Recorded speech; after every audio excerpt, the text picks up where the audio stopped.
Welcome back to the Pistons Jack YouTube channel. In today's episode, we'll talk about how the latest federal investigation outcome affects the Detroit Pistons, and we'll also talk about the Pistons' young wing duo that's looking scary good in the early part of the season. We'll get to that in just a moment.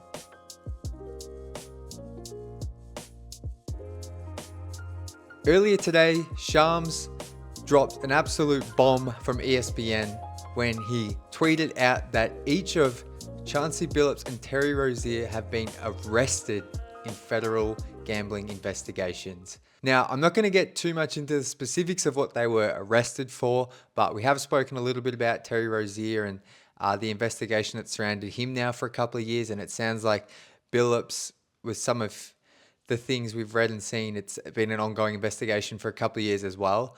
But what I want to talk about today is how this affects the Pistons and what kind of the outcomes of this investigation could lead to as it pertains to our Pistons. So obviously the player in question here in the effect on Detroit is Malik Beasley. Now Beasley's been an ongoing thing since late June, just on the eve of free agency when the FBI, I believe, launched a federal investigation or announced a federal investigation to the media regarding Beasley and some prop bets. And we've spoken about it, but the fallout from today, after doing some digging as to how this affects Malik, as you can see, Pablo Torre tweeted this out. And I'll explain this in a bit more simple terms because I'm not someone who's very good with the law, and particularly in another country and how it all works.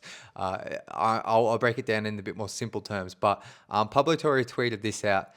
He said, a high-level NBA source says league investigation of Malik Beasley didn't find anything, but also didn't technically close as the NBA deferred to separate sprawling federal investigation.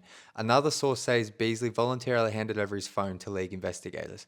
So since this tweet, which was earlier this morning or yesterday by the time you're watching this, after talking to some people and just doing a bit more digging, essentially the situation for Malik hasn't really changed. He's still under investigation from the FBI, and he has been cleared by the NBA essentially because, as you can see in that tweet, they didn't find anything. So it sounds like the NBA now are just leaving it with federal investigators to see what happens with Malik. If they find something, then I assume the NBA would ban him or whatever. But if the FBI clear him, then it sounds like Malik will be cleared. Now, the issue is here that it sounds like a team, and we spoke about Trajan Langdon yesterday and his comments on Malik and the situation, but it sounds like an NBA team probably isn't going to sign Malik until both investigations are over and he's cleared on both. And it sounds like whilst the NBA found nothing, he's still involved in this FBI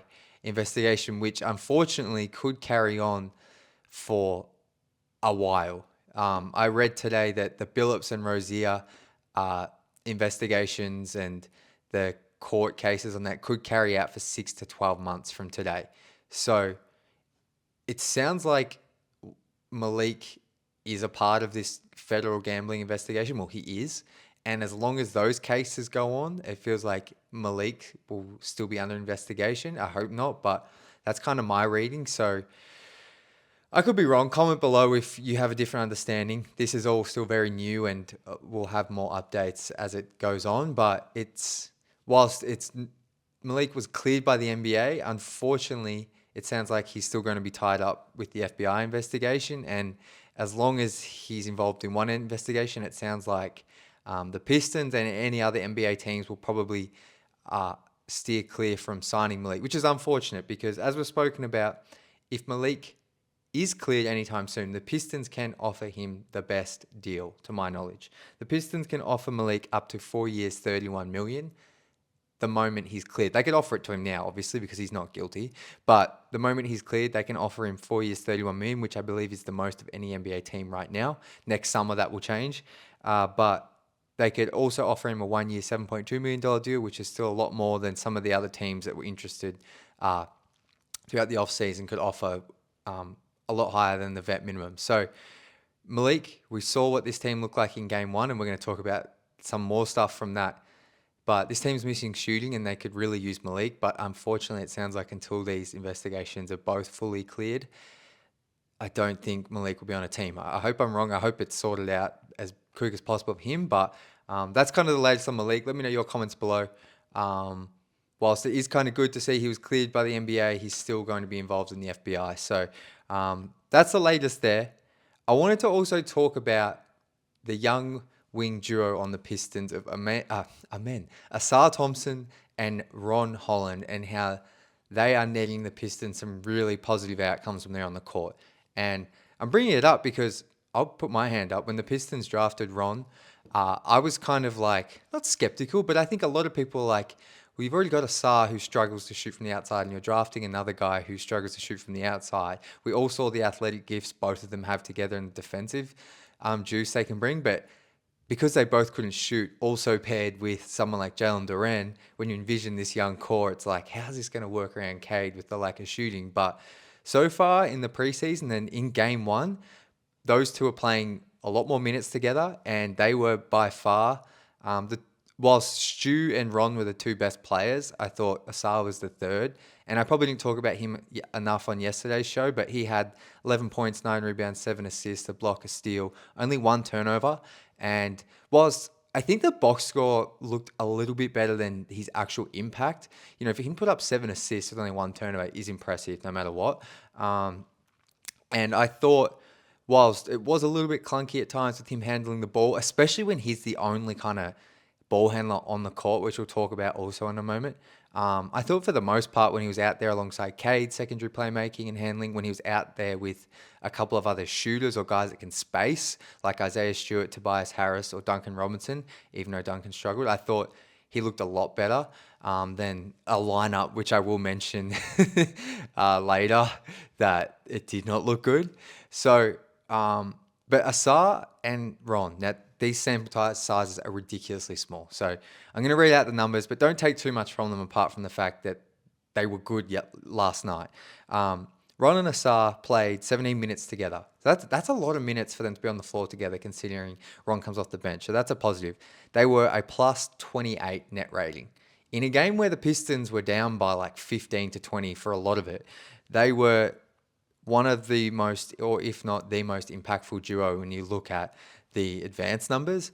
And it's really impressive considering, like I said, both of them are still not guarded like they can shoot. And Ron made a huge three, but I think it's what they bring defensively and how they can create in transition and get out, and they're quick. They can finish in transition. They can make plays, whether it's getting a steal, and then hitting the open man on the fast break. Like, they're just really good at disrupting and getting the Pistons playing with pace. And this team, I think, regardless if they get another shooter or not, needs to play with pace. They just do. And they need to be disruptive defensively to be at their best. And I think Ron and Ausar lean into that fully, and they bring out the best in the Pistons, especially when you have them on the court with Isaiah Stewart when he's playing the way he was last night.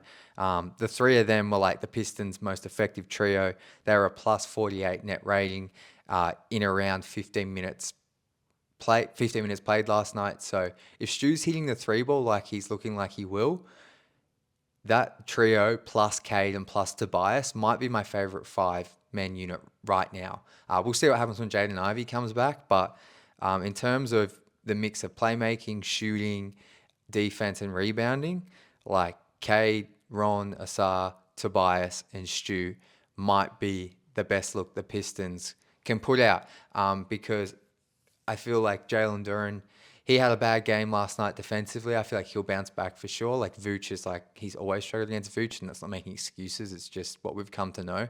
But to have a 5-man group like that, where Ron and Ausar kind of have shooting around them, you have Cade as a spacer, or Cade obviously handling the ball, but Cade can space the floor effectively. He's going to be guarded. You have Tobias, who still gets guarded on the 3-point line, and if Stu can pick and pop like he's showing, then you have real shooting, you have real defense with that 5. And that's a 5 I really want to see. And last night we got to see it a little bit. We only got 4 minutes of it, but they were plus 86, like ridiculous number. Like, it's not what it's going to be, but I think that's a great mix of everything the Pistons are really good at and are going to thrive at to be a top 5-4 team in the East, if that's where they land. So that's a 5-man unit I really want to see. The lineup I don't want to see, and we saw it for 4 minutes too long last night, but that's where you have Ausar pretty much as the lead playmaker, and you surround him with Ron, Javonte Green, and either one of Duran or Paul Reed. Like, I think there's just not enough shooting there for Ausar to make things happen, because he's still learning to play make. And I I actually think Javonte Green was fine, but he's just not going to get guarded. And especially when you have Duran or Paul Reed, who definitely aren't going to get guarded, and they're just going to clog up the lane. And you also have Ron out there who can knock down an open three like we saw, but it's just not enough shooting. And they did try that same lineup when they had Duncan Robinson there, but it's still, you don't have enough playmaking juice alongside Ausar.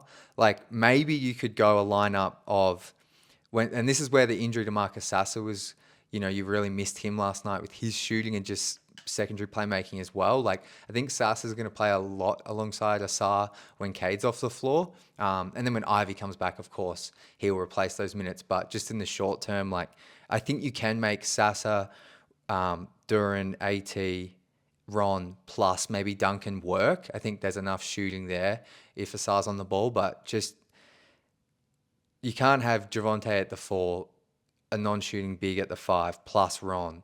With Ausar as your only playmaker who isn't going to get guarded as a shooter. It's just, and I think JB, he only played that lineup for like 4 minutes, but I just think it's a disaster. The offense is too stagnant, and whilst there is defensive potential there, I really don't want to see that again. And JB mentioned, like, they're experimenting a little bit with lineups, and teams are trying to get chemistry. So I'm not even having a go at him. I just think that's something hopefully we don't see again, especially because the Pistons are going to be going up against the Houston Rockets by the time you're watching this tonight.